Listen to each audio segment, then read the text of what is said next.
BTC ओनसोलखौ जेरैथिंबो जौगासार होनो थाखाय आरो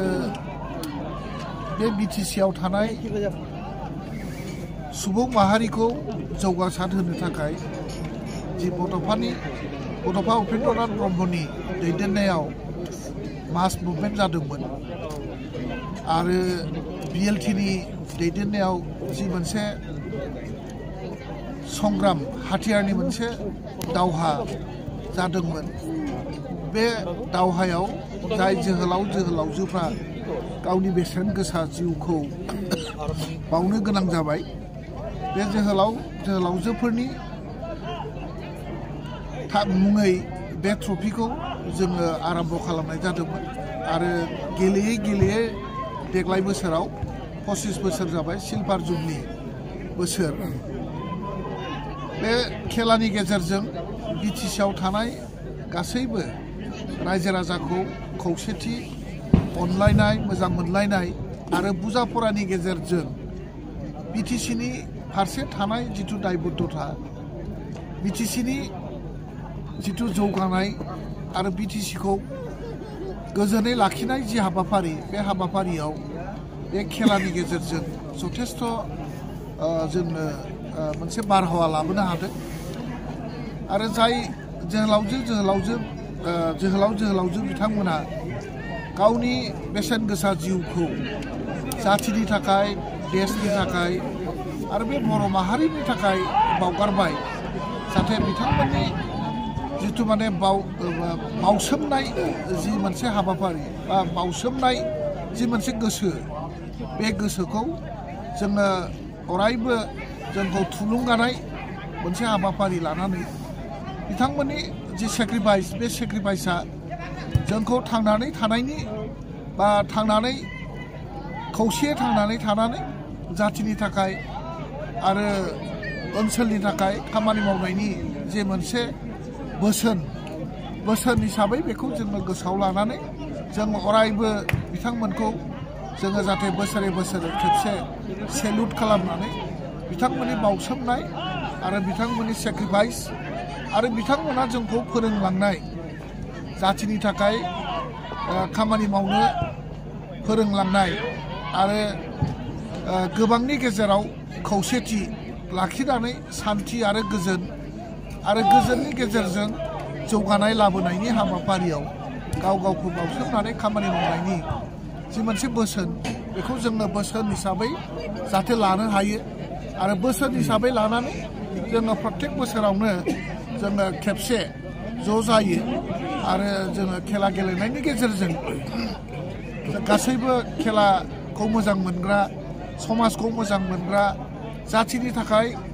बावसोमनो मोजां मोनग्रा गासैबो जोङो बेहाय ज' जानानै जोङो बिथांमोनखौ खेबसे जोङो बोसोराव खेबसे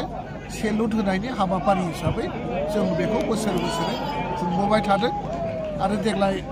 सिलभार जुबलि बोसोर आगोलनिख्रुइ एसे साबसिन जाकजमकसिन खालामनो सेस्था खालामदों आरो एबाराव हयथ' दिनै अपेनिं सेसन अपेनिं मेट्स बे अपेनिं मेट्सआव मानसिफोरनि जि बाहागो लानाय बेखौ नायोब्ला गोबां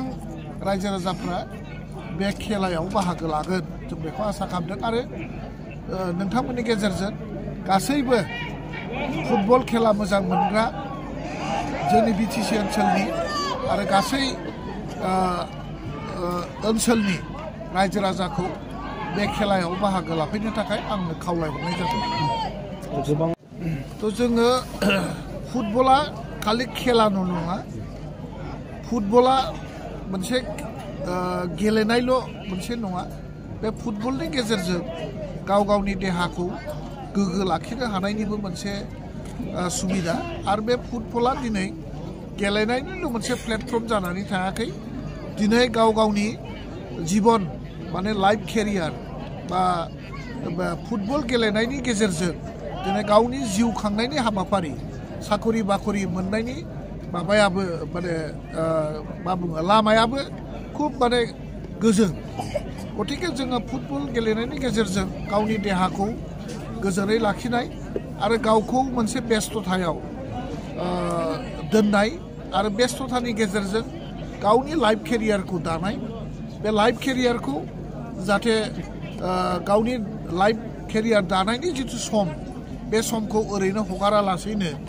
जोंनि जाखांफुनाय सेंग्रा सिख्लाफ्रा गासैबो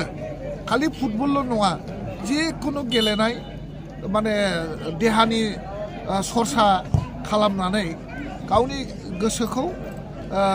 देहाखौ गोग्गो खालामनायजों लोगोसे गावनि गोसोखौ सुस्थ' खालामनाय आरो सुस्थ' गोसोनि गेजेरजों जोङो गाव गावनि जिबन दानाय लेखा फरायाव जाहाथे बाहागो लानानै बांसिनै लेखा फरायाव गोसो होनानै लेखा फराजों लोगोसे जोंनि करिकुलार एक्टिभिटिसआव